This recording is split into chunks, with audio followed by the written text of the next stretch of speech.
कभी आपने सोचा है आसमान में उड़ते हुए हवाई जहाज के रास्ते में इतने बड़े बड़े बादल आते हैं जो हमें जमीन से दिखते हुए रुई के पहाड़ जैसे लगते हैं, तो फिर ये जहाज उनसे टकराते क्यों नहीं?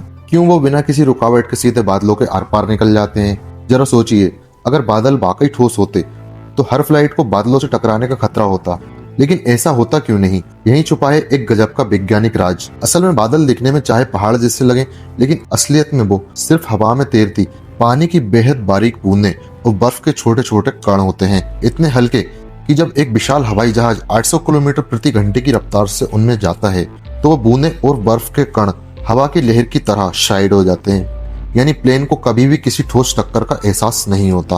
अब सवाल उठता है, अगर बादल इतने हल्के होते हैं तो फिर पायलट कभी कभी बादलों से बचकर क्यों उड़ाते हैं? तो इसका जवाब है, हर बादल एक जैसा नहीं होता।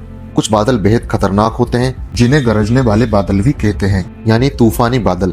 इनमें सिर्फ पानी नहीं बल्कि बिजली, बर्फ, ओले और 300 किलोमीटर प्रति घंटे तक की हवाएं छुपी होती हैं। इनसे गुजरना किसी फ्लाइट के लिए मौत को न्योता देना जैसा होता है। यही वजह है कि पायलट और एयर ट्रैफिक कंट्रोल हमेशा ऐसे बादलों को रडार से पहले ही पहचान कर उनसे दूरी बना लेते हैं। लेकिन आमतौर पर जो सफेद रुई जैसे बादल आप देखते हैं उनसे होकर गुजरना एकदम सुरक्षित होता है। हाँ, जब जहाज उनके बीच से गुजरता है तो आपको खिड़की से बाहर सब कुछ धुंधला और सफेद दिखाई देने लगता है, लेकिन जहाज बिना किसी टक्कर के आसानी से निकल जाता है। जरा सोचिए, जिसे आप आसमान में ठोस पहाड़ जैसे समझते हैं वो असलियत में कुछ भी नहीं है, सिर्फ हवा और नमी का खेल है।